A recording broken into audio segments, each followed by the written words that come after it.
José Sacristán, buenas noches. Buenas noches. Es un placer tenerte aquí otra vez en El Faro. Aquella vez en la que nos acompañaste con un seudónimo, te presentaste como el chico del gallinero. Hablaste de tu abuela, la Nati, de tu tío, Francisco. A ver, ¿te acuerdas de...? Sí, el tío Kiko, sí. Y nos hemos acordado mucho en El Faro de aquella conversación que mantuvimos, Sacristán, cómo hablabas de la tierra, cómo hablabas del Venancio, de la Nati, tu madre. Sí. Cómo hablabas de ser Sancho, ser Quijote. Así que hoy te hemos invitado para charlar un poco de todo. Encantado. Así, mira, lo primero que se me ocurre es, estamos a 23 de diciembre, terminando un año muy difícil. ¿Cómo lo describirías tú, Sacristán, este 2020? Bueno, hay un primer balance o análisis que es de una inmediatez casi grosera, ¿no? Es terrible, ¿no? En todo lo que viene aconteciendo desde que se tuvo noticia del bichito este siniestro, ¿no? Que además ha puesto sobre el tapete, como casi todas las situaciones más o menos emergentes, ¿no? Las miserias por un lado y las grandezas de esta especie a la que pertenecemos, ¿no? Comportamientos formidables, sublimes, realmente de emocionar hasta las lágrimas, y otros, sin embargo, que en situaciones de dificultad manifiestan lo peor de ellos mismos, ¿no? Es muy curioso esta cosa, esta especie a la que uno pertenece, ¿no? Sí, eso quería ir preguntándote, por ejemplo, ¿no? Ahora ya que llevamos como dices, un año de balance, en un primer balance, ¿tú qué has aprendido de los políticos, por ejemplo? No hay nada que yo pueda o no aprender de los políticos que no pueda o no deba aprender de mí mismo, ¿no? No son unos agentes extraños que han aparecido ahí por generación espontánea, porque han pedido unas naves. Son la consecuencia de la voluntad de unos cuantos. Son la consecuencia de la decisión libre y abierta de unos ciudadanos y ciudadanas que eligen a los que quieren. Y yo insisto en manifestar que el comportamiento de algunos políticos no obedece a que hayan perdido el sentido común, y aunque a algunos nos lo parezca, ¿no? Sino que están atendiendo las exigencias y las necesidades de la gente que les sigue. Bueno, los ejemplos maravillosos tenemos a lo largo de la historia, multitud de ellos, pero el más reciente es el señor Trump, que con el debido respeto, por supuesto, a los 72 millones de americanos que piensan que ese es el hombre elegido, pues yo creo que las pruebas de desacierto de este señor no podían ser mayores. Entonces, que en muchas ocasiones, el otro día leí un artículo de mi amigo David Trueba a propósito del comportamiento de la presidenta de la comunidad, estableciendo un cierto paralelismo con las esencias de la tonadilla o de la copla, no esta cosa de la raza, que me parece muy bien. Hay una especie de pantojismo, y perdón por decir en cuanto a la política, que no es ni más ni menos que la actitud de un político o una política de satisfacer, de atender a la gente que le sigue. Si esta gente no tuviera gente que le sigue, no se manifestarían así. Entonces la clase política son una consecuencia de nuestras voluntades, de nuestros deseos, de cada uno de los sectores, desde Vox hasta Podemos, ¿no? Qué duda cabe que ahí está todo. Lo que pasa es que este año, que decíamos que nos ha puesto delante del ser humano con sus miserias y con sus grandezas, también ha hecho que los gobernantes tuvieran que tomar decisiones, por ejemplo, que tenían que ver con nuestros derechos fundamentales, con la libertad de reunión, con la libertad de movimiento. O sea, ha ocurrido algo excepcional, o por lo menos con lo que no contábamos en tiempos de paz. Pero, ¿a ti cómo te parece que ha sido la reacción que ha tenido la clase política en este país ante la pandemia? Han hecho lo que han podido. Yo no hubiera querido de ninguna de las maneras estar en el pellejo de alguien que tuviese que tomar decisiones al respecto, y prueba de ello es lo que está pasando en el resto del mundo. Andan dando a trompicones y tratando de salir al paso de cada una de las dificultades que viene presentando el bichito este siniestro. No digo para nada que se haya hecho, creo que los primeros en decirlo son los propios responsables, que se haya hecho todo perfecto, pero a mí me gustaría saber muchos de los listos, ¿no? Que saben que cómo se soluciona todo, qué puñeta hubieran hecho ellos. Yo creo que se ha hecho lo mejor que se ha podido, y en ocasiones con evidente señas de equivocación, ¿no? ¿Tú te acuerdas, podrías recordar qué estabas haciendo cuando nos dicen que vamos a tener que quedarnos en casa? Sí, perfectamente. Yo estoy haciendo, hemos recuperado la gira de Señora de Rojo sobre Fondo Gris de Miguel Delibes, sí. Acaba de terminar 2 plazas próximas a Valencia, cuando se nos comunicó que la plaza siguiente se suspendía y la siguiente porque estaba esta orden. Afortunadamente, a mi mujer y a mí nos pilló esto en Peralejo, una casita que tenemos cerca del Escorial, con un territorio, con unas... En realidad hemos estado confinados haciendo exactamente la misma vida que hacíamos cuando no estábamos confinados. Allí hay un espacio, allí tenemos todo resuelto. Entonces, una situación de privilegio total y absoluto que, salvo la noticia terrible del día a día, ¿no?, de los muertos, en fin, toda esta cosa siniestra de las residencias de ancianos, todo esto, la evidencia de las carencias y de los errores de la asistencia en cuanto a estas cuestiones, pero disfrutando de una posición de privilegio total y aprovechando el tiempo para ponerme al día un montón de cosas, ¿no? Ha habido que arreglar además algunos desperfectos a propósito de cañerías que estaban podridas y cosas que ha habido que resolver. Pero vamos, no lo hemos sufrido. ¿Llegasteis a tener miedo, tu mujer y tú, por poder contagiaros? Claro, qué duda cabe, ¿no? De todas maneras hemos observado desde el principio al máximo todas las indicaciones o las recomendaciones o incluso los dictados que se nos iban dando en cuanto a la higiene, a la protección y demás. En ningún caso hemos sido de los que hemos puesto en duda, de ninguna de las maneras. Insisto, ¿no?, con los posibles niveles de desacierto con los que se iban tomando las medidas, hemos puesto en duda que aquellos que decían que aquello era lo que había que hacer, yo siempre he pensado que más o menos cerca de la verdad era lo que había que hacer. ¿Qué has pensado sobre la sanidad en España? Pues la evidencia de los recortes que se han ido produciendo en los últimos años están poniendo sobre el tapete esta cosa insolente y grosera, ¿no?, del principio económico por encima de cualquier otro principio, ¿no?, de la defensa de unos intereses determinados, la privatización de la sanidad pública, en fin, y la desfachatez, ¿no?, de ciertos argumentos del representante político que, insisto, que no serían tales desfachateces o que tales desfachateces corresponden a satisfacer o atender la opinión de la gente que les sigue y les vota. Uh-huh, sí. Uh-huh. Pero, por ejemplo, cuando has visto a los médicos sufrir, a los equipos sanitarios, enfermeros, enfermeras, celadores, llorar cuando no sabían enfrentarse a esta enfermedad porque nadie la conocía, como ciudadano y como ser humano, tú que conoces tan bien al ser humano, que por lo menos te has ocupado de estudiarlo, indagar en quiénes somos, ¿qué has pensado? He pensado lo que piensa siempre, ¿no? Hay quien hace la historia y hay quien la padece, que decía el señor Camus. Y aquí estamos, seguimos más o menos en las mismas. Ya don Miguel de Cervantes en el Quijote ya señalaba a propósito de procederes improcedentes y maneras absolutamente impresentables de manejar o manejarse en la vida, no solamente las cuestiones públicas, sino además, ¿no? He pensado que, bueno, sobre todo en qué parte de responsabilidad de todo esto nos corresponde a los de a pie, ¿no? En la medida en que eso, cuando hay que decidir a propósito de una elección, de un voto, de una opinión, de una manera de manifestarse, en qué momento elegimos a los que de verdad puedan atender estas cuestiones, y también pensar en que por activa o por pasiva hay un nivel de responsabilidad que nos corresponde a todos, ¿no? Uh-huh, uh-huh. ¿Quién tiene datos exactos de cuáles son las carencias, las dificultades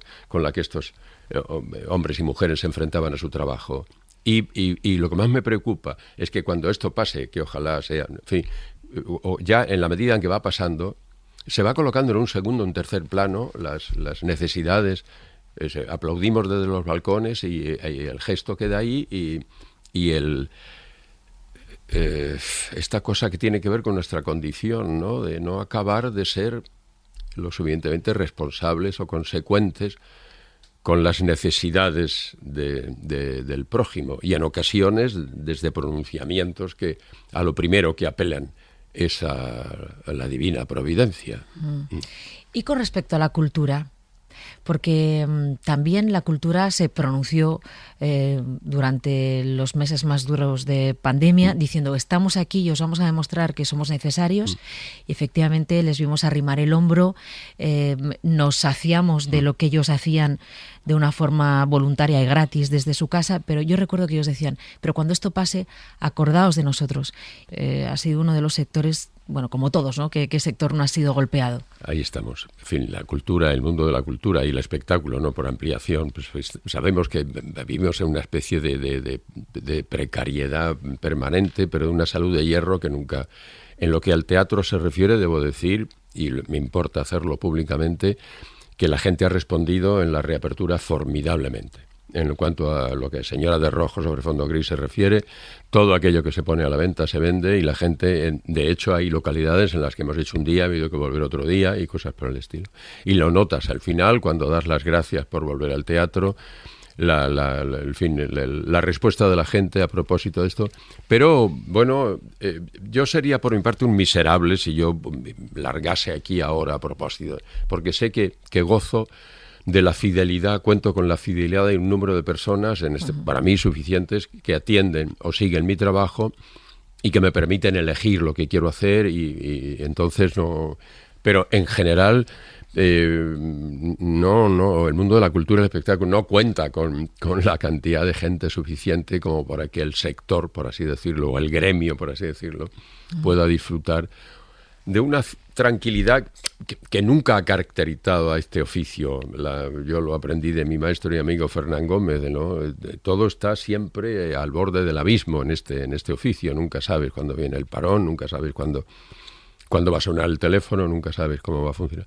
Pero dentro de eso, realmente la crisis esta del coronavirus ha venido a poner las cosas mucho más difíciles todavía, porque incluso con la recuperación, con las limitaciones de aforo, las cifras que se manejan salen los números por los pelos, apenas si salen los números, pero la cosa es seguir adelante y seguir trabajando. Pero, por ejemplo, técnicos, iluminadores, acomodadores, todos que se han quedado sin trabajar, porque claro, una cosa es la situación privilegiada, que como dices, tenéis algunos que gozáis del respeto y de la trayectoria, pero claro, también ha dejado en evidencia esta crisis a todos los niveles, que era un sector que tiene una parte brillante y otra parte de trabajadores que se han quedado sin nada. Hablamos también de los feriantes, de todo ese mundo que se ha quedado parado realmente. No, está siendo terrible. De hecho, el mundo del espectáculo ha convivido siempre con la inquietud, con la inseguridad, esto no era con trabajar en un banco, pero dentro de esos parámetros, luego ha venido hace ya muchísimo tiempo, viene en la televisión o las películas, sí, a fin como fuente de contratación, a liberar un poco. Pero en lo que al teatro se refiere, hay historias maravillosas que cuentan eso, que siempre ha habido el caminar siempre al borde del abismo y sobre la espada de Damocles esa o de quien sea colgada sobre la cabeza de los cómicos y las cómicas y los técnicos correspondientes, ¿no? Pero en el caso del coronavirus esto ya ha venido efectivamente Y vamos a ver, porque los espectáculos de pequeño formato, pero los grandes musicales, que eso es terrible, ¿no? No han podido volver. El destrozo económico que eso supone y a nivel laboral para un montón de gente es terrible, terrible. ¿Temes una crisis económica brutal? Sí, no? Yo creo que la brutalidad vendrá marcada, vaya usted a saber con qué parámetros y en qué medida, pero indudablemente hay sectores para los que está siendo catastrófico. Uh-huh. Están las ayudas estas europeas, ¿no? Está yo confío en que ya de hecho las cifras que se manejaban cuando se dio a conocer, ¿no?, las resoluciones en Bruselas de todo esto, que algo se está haciendo, algo se está moviendo en base a tener en cuenta la gravedad de la situación. Uh-huh. Como siempre va a venir ahora, parece ser que ya Polonia y Hungría han aceptado el veto, sí, Y luego también en todo esto aparece también el Brexit dichoso, ¿no? Cómo, volviendo a lo de la condición humana, ¿no? Qué desfachatez, ¿no? Claro, ¿cómo lo ves lo del Brexit? Qué cosa, y a Boris Johnson, y que verdaderamente... Siniestro, ¿no? Este hombre que empieza negándolo todo, este individuo que habla del triunfo, y que ahora es el primero que echa mano de unas vacunas que ni siquiera se fabrican en Londres. Somos así, señora, que decía que es... Cuando ya llevas tantos años y cuando ya, en fin, no quieres de ninguna de las maneras, ¿no? Perder de la capacidad de sorpresa, ¿no? De seguir investigando y aprendiendo, estar en la aventura de la vida, ¿no? Hay comportamientos y cosas y acontecimientos que ya pensaba uno que esto no podía darse, a lo mejor, vaya usted a saber en qué latitud o en qué territorio.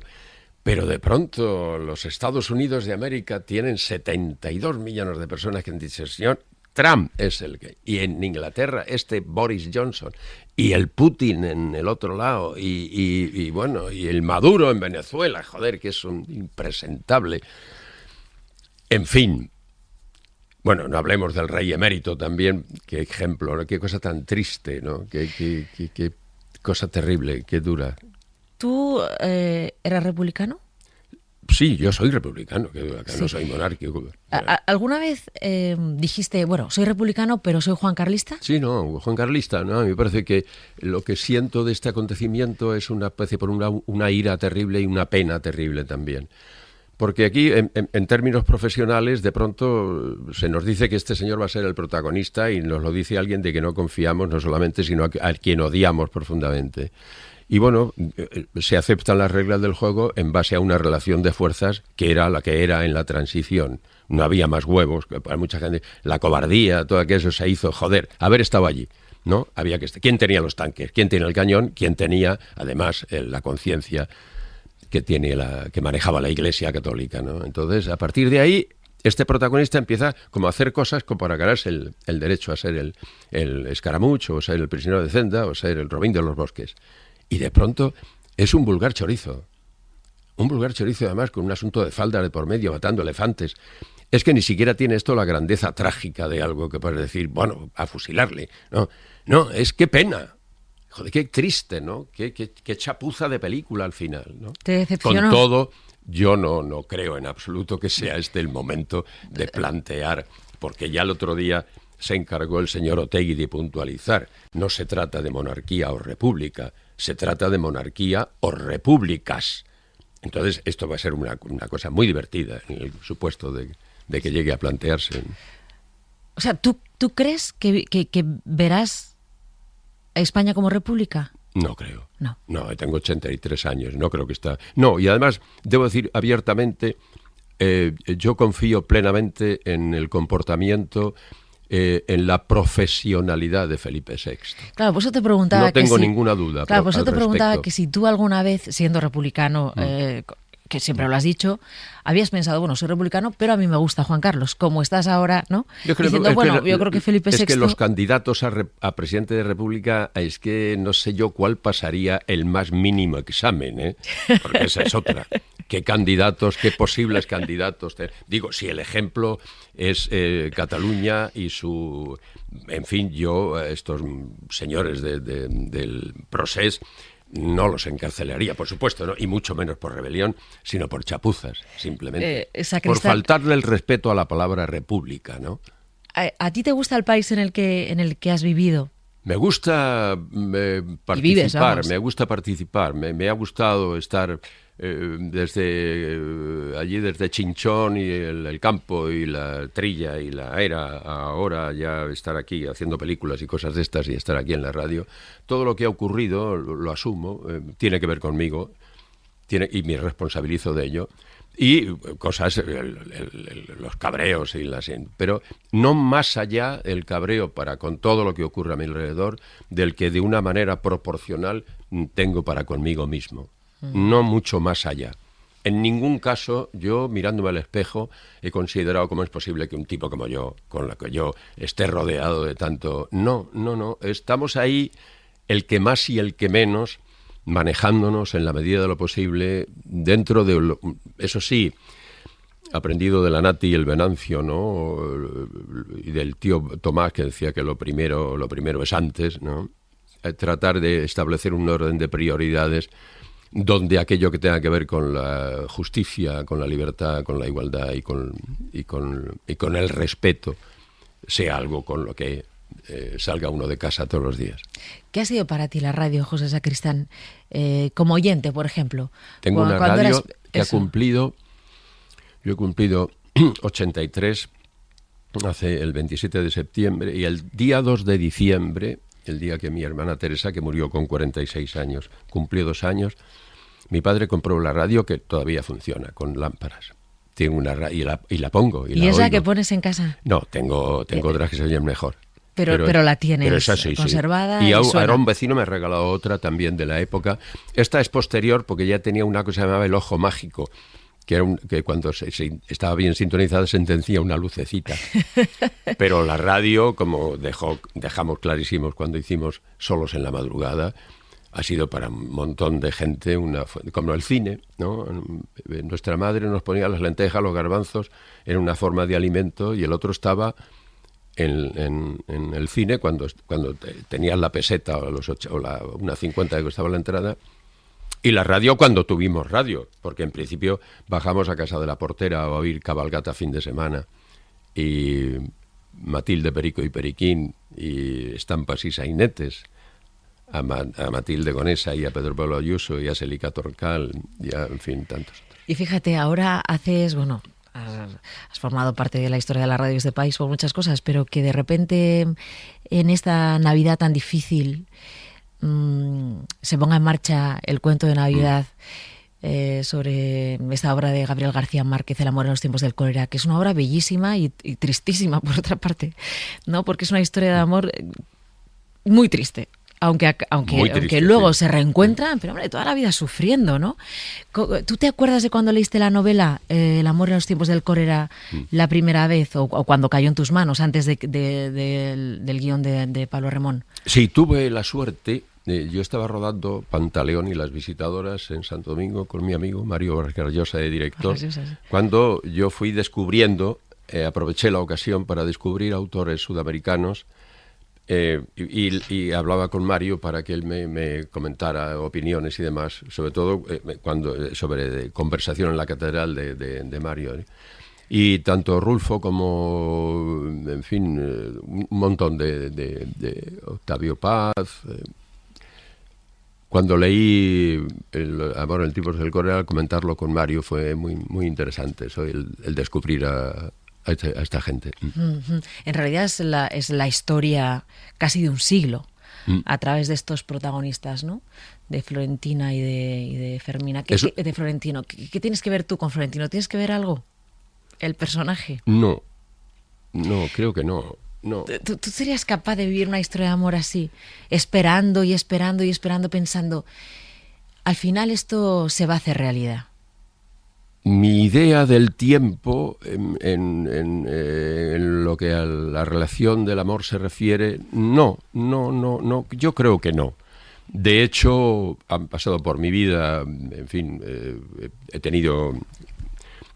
Amé cuanto ellas puedan tener de hospitalario, que decía don Antonio Machado, ¿no? Entonces, no, ha habido la ocasión y la ocasión desaparece y aparece otra... No, en el tiempo no creo yo haber sido capaz o incapaz, pues, de saber, de mantener una actitud así respecto de una dama. Ese amor casi platónico. Llevas muchos años con Amparo. 25 o 26. 25 años con Amparo. El confinamiento, decías que lo habéis llevado bien. Muy bien. Aunque por primera vez mucho tiempo juntos sin salir de casa. Tú que probablemente hayas viajado tanto, hecho tantas giras, teatros por aquí, películas, series, y de pronto en casa. No, Lamparín y yo es que no paramos. Hemos tenido un problema de unas cañerías, ha habido que arreglar, en fin, por ahí. El cine que tenemos en casa, entonces ya teníamos una entrada por la parte de arriba, pero estaba sin hacer la parte de abajo, le faltaba la taquilla. Ya hemos hecho siempre estamos ahí haciendo chapuceando cosas. Y yo soy muy maruja. Yo me cojo la fregona, cojo el plumero, siempre, desde luego no nos aburrimos. No te quepa ninguna duda. No paramos. ¿Habéis perdido amigos, sacristán, durante este año? Perder, algunos lo han pasado fatal. Perderlos, bueno, hace ya tiempo que hemos perdido algunos cuantos, pero este año, a propósito del coronavirus, no se ha dado todavía. ¿Podrás decir, sobrevivimos a la pandemia? Sí, confío, ¿no? De hecho, directamente el día 7 de septiembre recuperamos la gira de Señora de Rojo. Con todas las dificultades, lo que hacen es darle el valor añadido a la gente que, primero, el que programa el teatro, que sabe que las cuentas apenas si salen, la gente que decide ir, que incluso mucha gente se queda fuera, que quiere venir, y nosotros aplicando a nuestro talento y a nuestra capacidad profesional también esta cosa humana de decir, estamos haciendo un servicio, estamos sirviendo para algo, ¿no? Damos las gracias a la gente por volver al teatro, y la verdad es que se da esta cosa en el apartado o el lado bueno del ser humano, ¿no? En que coincidimos en la belleza de una actividad como la del teatro y lo tierno, lo conmovedor de la respuesta a esto. Además es una obra bellísima, ya hablamos de ella cuando estuviste aquí, hablamos mucho de Delibes, hablamos mucho de Señora de Rojo sobre fondo gris. Claro, yo la vi antes de la pandemia, pero he ido al teatro después y puedo entender en eso que dices, esa expresión que se da en estos meses, que hay una especie de agradecimiento mutuo. Yo cuando estuve viendo tu obra, el público entero nos pusimos de pie aplaudiéndoos, pero lo que he notado, que probablemente es algo que tú también dices, es que vosotros también aplaudís al público. Sí. Hay una comunión que es verdad que ocurre. Claro, hablamos al principio, ¿no? La parte buena y la parte mala, ¿no? En este caso no es porque uno participe de la parte buena, pero realmente es muy interesante ya a los 83 años comprobar que este oficio al que yo me dedico, al que uno se dedica, no solamente te da para pagar el colegio de los hijos, el recibo de la luz y comprarte algún disco de vez en cuando, sino te da la autoridad, por así decirlo, de saber que estás prestando, de que estás siendo de alguna utilidad a la gente, que más allá del disfrute de un texto dramático, hay una forma de comunión en lo humano que a uno le dignifica, que al margen de si haces mejor o peor tu trabajo, el simple hecho de estar ahí para con esa gente, contándoles esa historia, ya cobra un significado mayor. Bueno, nos vamos a despedir ya, José Sacristán. Ha sido un placer esta charla de madrugada. Pues para mí, que te digo ya en la radio, charlar contigo, eso aquí no podíamos tirar toda la noche. Todo el rato que tú quieras. Todo lo que tú quieras. Te voy a pedir una canción, la que tú quieras, tienes tiempo para pensar, que ponga el broche a esta conversación, que te lleve a algún lugar, no sé si a tu vida en tu casa, a un baile que quieres hacer con Amparino, con quien te dé la gana, o que te lleve a tus padres o a tu madre. ¿Qué canción querrías poner para esta conversación? Yo tengo una especie de himno que reúne, y aparte que como hay mucho imbécil que mira por encima del hombro a la copla, yo tengo un himno que es Las cinco farolas de Solano, cantadas por doña Concha Piquer, con el debido respeto a su hija, por supuesto que también la grabó. Pero a mí me parece que eso es ¿por qué cambiar? ¿No? ¿Y cómo es? A ver, ¿cómo suena? Tan tarirorariron, tarirorararon, triaro, tirolarindo, tirarorararon, laroriarolari. Ya es que he perdido la tonadilla. ¿Esta la cantaba tu madre, Sacristán, esta? Sí, la cantaba. Bueno, Las cinco farolas es una cosa de... La vereíta madre no cría hierba. Cantada por doña Concha, porque así de paso reivindicamos este género, que en ocasiones, ya digo, hay algún mal nacido que la mira por encima del hombro. Pues Las cinco farolas en este programa El Faro, que ha tenido a Sacristán como invitado protagonista en esta noche, ya finalizando este año tan extraño, el 2020.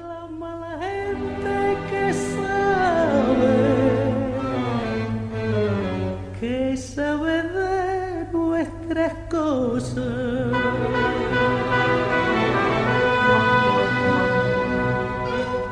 Si yo sé que me quiere como le quiero, a que darle 3/4 al pregoneo, desde su puerta misma hasta mi puerta, la vereíta madre. Que lo extraño, que lo duro, que lo difícil de este año venga a señalar en la medida de lo posible, o venga a apuntalar, o venga a orientar, ¿no? Algo que tenga que ver, coño, del hombre con la confianza en el hombre, ¿no? Y del hombre y la mujer, ¿no? Caigamos en esto. Y porque hay una forma de inteligencia superior, voy a citar a José Antonio Marina, que a mí me gusta mucho que apunta a la bondad, joder. Yo conozco inteligentes hijos de puta, los conozco, pero siempre hay algo en la inteligencia superior que apunta necesariamente a la bondad, a hacer en la medida de lo posible lo mejor por el otro, por los otros y las otras, por supuesto. Sí, sí, sí. Vamos a ver de estar en esas, ¿no? Digo yo. Muchas gracias por habernos acompañado. Gracias a ti. Al que juró tantas veces que estaba por mi persona.